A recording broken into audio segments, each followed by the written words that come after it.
Hello दोस्तों, स्वागत है आप सबका मेरे यूट्यूब चैनल डॉक्टर्स कॉर्नर में। आज के इस पर्टिकुलर वीडियो में हम डिस्कशन करते हैं एक इम्पॉर्टेंट फिनोमिना के बारे में जिसे हम कोरोनरी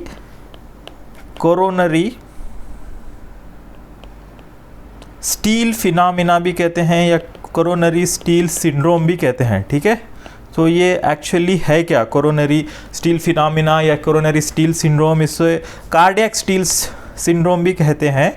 तो एग्जैक्टली ये है क्या, आज के इस छोटे से वीडियो में जो कि 10 मिनट के अंदर हो जाएगा उस पर हम डिस्कशन करेंगे।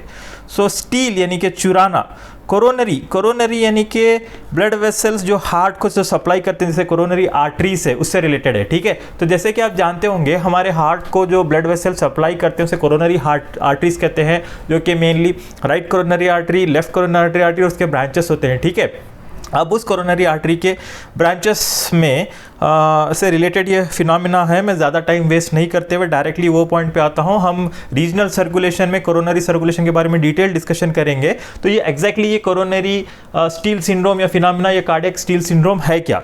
तो देखिए यहाँ पे मान लीजिए कि एक ब्लड वेसल है, ब्लड वेसल यानी कि आर्टरी है, हाँ आर्टरी है जो हमारे हार्ट को यानी कि दिल को सप्लाई कर रही है ब्लड। ठीक है, तो वो ब्लड सप्लाई जो है ब्लड वेसल्स आमतौर पे छोटे स्मॉलर आर्टरीज या स्मॉलर वेन्स में, स्मॉलर आर्टीरियल्स में डिवाइड हो जाती है, यानी कि स्मॉलर ब्लड वेसल्स में डिवाइड हो जाती है। ठीक है, तो मान लीजिए ये एक कोरोनरी वेसल है, कोई भी एक आर्टरी है जो कि छोटे स्मॉलर ब्लड वेसल्स में डिवाइडेड हो गई। ठीक है, अब ये जो कोरोनरी आर्टरी है, एक कोरोनरी ब्लड वेसल पे स्मॉलर कोरोनरी जो डिवीजन है, मान लीजिए वहाँ पर ब्लॉकेज है। ठीक है, कोई आर्टीरियल प्लेक है या एथेरोस्क्लेरोसिस यानी कि कोलेस्ट्रॉल वगैरह डिपॉजिट होने से यहाँ पर एक छोटे से ब्लड वेसल में जो हार्ट की जो सप्लाई कर रहे हैं वहाँ पे ब्लॉकेज है। ठीक है, तो अभी यहाँ पर जो है ब्लड फ्लो हो रहा है। ठीक है, ये आर्टरी से यहाँ पर भी ब्लड फ्लो होता है और यहाँ पर भी ब्लड फ्लो होता है। ठीक है,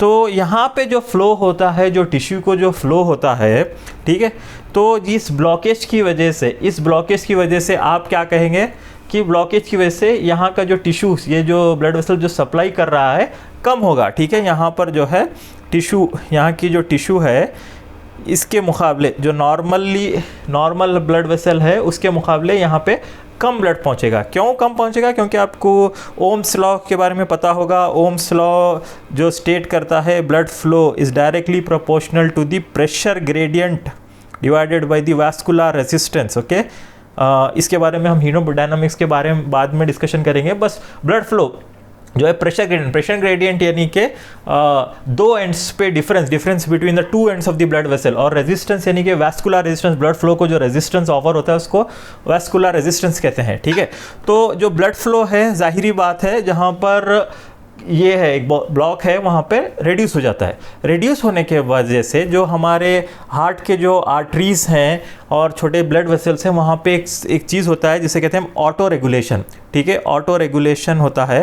तो ऑटो रेगुलेशन की वजह से या लोकल रेगुलेशन की वजह से वहाँ पे ये अपने आप को एडजस्ट कर लेता है ब्लड फ्लो, यानी कि इसकी जो ब्लड फ्लो है, ये जो है ब्लड वेसल थोड़ा सा ऑटो रेगुलेटरी मैकेनिज्म की वजह से डायलेट हो जाता है, यानी कि इसको वेसो डायलेशन या वेसो डायलेटेशन भी कहते हैं, यानी कि ब्लड वेसल का डायमीटर थोड़ा सा बड़ा हो जाता है ताकि इस टिश्यूज़ को करेक्ट पहुंच सके। ओके, तो आपको उदाहरण के तौर पे ये मान लीजिए ब्लड वेसल ए है, ये ब्लड वेसल बी है। तो ये ब्लड वेसल ए में डिक्रीज ब्लड फ्लो हो रहा था, जिसको डिक्रीज ब्लड फ्लो को हम क्या कहते हैं? इस्केमिया। ठीक है, इस्केमिया है, इस्केमिया, ये पर्टिकुलर टिश्यू को इस्केमिया हो रहा है, यानी कि खून कम पहुंच रहा है यहाँ के हार्ट के मसल को। हम ये कोरोनरी ब्लड फ्लो के बारे में डिस्कशन कर रहे हैं। तो जैसे ही यहाँ पे कम पहुँच रहा है तो एक कुदरती एक ये होता है हमारे बॉडी के अंदर एक कंट्रोल मैकेनिज्म होता है, तो हम उसके बारे में डिटेल डिस्कशन करेंगे कोरोनरी सर्कुलेशन के दौरान। तो ये जो मैकेनिज्म क्या करता है, ब्लड वेसल को जो कि इस्केमिक जोन पे से डायलेट कर देता है ताकि यहाँ पर भी सफिशिएंट ब्लड पहुँच सके। ठीक है, ब्लड पहुंच जाता है। लेकिन बाज़ वक्त क्या होता है इन पेशेंट्स में जहाँ पे ये ऑटो रेगुलेशन हो रहा है, उनको एंजाइना होता है। एंजाइना यानी कि chest pain, okay. Chest pain होता है ऑन एक्सर्शन, ओके। जैसे ही कुछ काम कर रहे हैं, कुछ कदम चल रहे हैं, तो तब उनको एंजाइना के सिम्टम्स होते हैं, ठीक है। तो जब ये एंजाइना या कि चेस्ट पेन या इस्कीमिया की वजह से आमतौर पे होता है कुछ एक्सर्शन होने के वक्त, क्योंकि यहाँ पे ब्लॉकेज है, ठीक है। उसके बारे में हम एंजाइना और मायोकार्डियल इन्फार्क्शन के बारे में भी हम डिटेल डिस्कशन करेंगे। राइट नाउ अभी हमें ये कोरोनरी स्टील सिंड्रोम या कार्डियक स्टील सिंड्रोम डिस्कशन करने के लिए, तो ये जो ब्लॉकेज होता है, अगर इस कंडीशन में ये वेसोडाइलेट कुदरती हो जाता है, यानी नेचुरली वेसोडाइलेट होकर यहाँ पर ब्लड सप्लाई कर देता है। अब ऐसे कंडीशन में अगर हम कोई कोरोनरी वेसोडाइलेटर यानी कि जो ब्लड वेसल को जो डायलेट करता है ऐसा ड्रग डाले, जैसे कि डाईपाइरिडामोल, ओके, डाईपाइरिडामोल, सो डाईपाइरिडामोल, ओके, ये एक ड्रग है, एंटी एंजाइनल ड्रग है। तो ये एक कोरोनरी वेसोडाइलेटर है। तो जैसे अगर हम ये दिए या फिर अगर एक्सरसाइज हो तो इसका नतीजा क्या होगा, ये करेगा वेसोडाइलेटेशन। ये इस्केमिक एरिया पे भी ही नहीं, यहाँ पे नॉन इस्केमिक ब्लड वेसल्स में भी वेसोडाइलेटेशन करेगा, यानी कि जो नॉर्मल कैलिबर है ब्लड वेसल का, इसका साइज डायमीटर बढ़ जाएगा।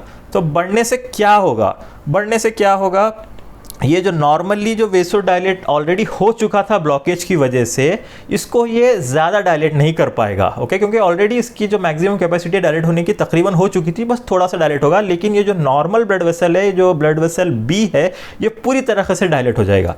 तो जब डायलेट पूरी तरीके से होगा यानी इसका डायमीटर बढ़ जाएगा, तो ब्लड फ्लो का क्या होगा, तो ये जो ब्लड फ्लो आ रहा था, तो ब्लड फ्लो डाइवर्ट हो जाएगा नॉर्मल ब्लड वेसल में, यानी कि ये जो डायलेट हो रहा है वो ज़्यादा जाएगा, वहाँ पर ज़्यादा जाएगा। मान लीजिए आपको मिसाल के तौर पे, एग्जाम्पल तौर पे, अगर 100% ब्लड यहाँ पर जा रहा था, ओके, तो ब्लड फ्लो जो है जा रहा था 50% जो है एक में जा रहा था, 50% पहले बी में जा रहा था, ठीक है, बराबर जा रहा था। लेकिन यहाँ पे ब्लॉकेज हो गया, फिर भी अपने आप को एडजस्ट करके थोड़ा सा देर था। लेकिन हम जब डाईपैरिडामोल एक वेसोडाइलेटर जब हमने इंजेक्ट किया आईवी से, इसका इन्फ्यूजन दिया, तो ये डायलेट हो गया। तो जब ये डायलेट हो जाता है, तो मैं आपको हाइपोथेटिकल वैल्यूज़ बोल रहा हूँ बस, तो जब ये डायलेट हो जाता है, क्योंकि डायलेशन होने की वजह से इसमें कोई ऑब्स्ट्रक्शन नहीं है, ब्लड फ्लो यहाँ पे रेजिस्टेंस वगैरह इसका कम होने की वजह से इसका ब्लड फ्लो बढ़ जाएगा, और ये नॉर्मल ब्लड वेसल में 50% के बजाय अब बढ़ के 70% ब्लड आ जाएगा। 100 में से 70% यहाँ पर जाएगा, और यहाँ पे इस्केमिक जोन पे जहाँ पे ऑलरेडी ऑब्स्ट्रक्शन है, यहाँ पे कम चला जाएगा, यहाँ पे बस 30% जाएगा। तो इस फिनोमिना को कोरोनरी स्टील सिंड्रोम या कोरोनरी स्टील फिनोमिना कहते हैं। तो इसका मतलब क्या हुआ कि इन्होंने चुरा लिया स्टील, यानी कि ये जो इस्केमिक जोन का जो ब्लड जो आ रहा था, उसका ब्लड ये नॉर्मल ब्लड वेसल ने चुरा लिया, ओके, कोरोनरी स्टील सिंड्रोम या स्टील फिनोमिना। तो यहाँ पे इस वजह से इसका नाम रखा गया है। तो यहाँ पे नॉर्मली जहाँ पे ब्लड सप्लाई ऑलरेडी एडिक्वेट थी, वेसोडाइलेटर देने की वजह से ये उसका जो ब्लड यहाँ पे जा रहा था वो भी यहाँ पे खींच गया और यहाँ पे कम पहुँच रहा है, ठीक है। तो उसे कहते हैं कोरोनरी स्टील सिंड्रोम, ओके। सो ये कौन से ड्रग्स करते हैं, ये तो एक्सरसाइज से हो सकता है, या डाईपैरिडामोल, या हाइड्रोलाजीन या आइसोफ्लूरेन, एनेस्थेटिक आइसोफ्लूरेन, तो ये ड्रग से ये होता है, ओके, कोरोनरी स्टील सिंड्रोम कहते हैं। तो ये डाईपैरिडामोल जो एक अच्छा वेसोडाइलेटर है, इसे कहते हैं pharmacological success but therapeutically failure, यानी कि फार्माकोलॉजिकली ये अपना काम सही कर रहा है, यानी कि ब्लड वेसल को डायलेट कर रहा है, उसकी जो प्रॉपर्टी है, केमिकल प्रॉपर्टी, वो कर रहा है, लेकिन फ़ायदा नहीं हो रहा है, थेरापेटिक फेलियर हो रहा है।